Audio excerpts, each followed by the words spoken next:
একদিন এক শিষ্য তার গুরুদেবকে জিজ্ঞাসা করলেন, একা থাকলে তার মনে বিভিন্ন রকম ভালো খারাপ ভাবনা কেন আসে? এটা কি আপনার মধ্যেও আসে? তখন গুরুদেব বললেন, যখন কোনো মানুষ ভিড় থেকে দূরে থাকে, শান্ত থাকে, তখন তার নিজের ভেতরের আওয়াজ শুনতে পারে।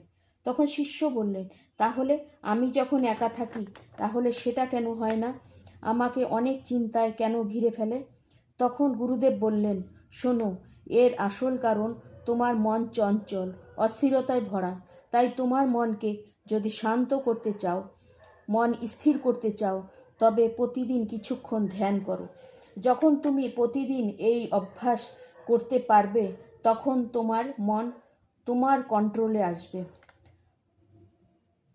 শান্ত স্থির মানুষে পরিণত হবে তখন তুমি। রাধে।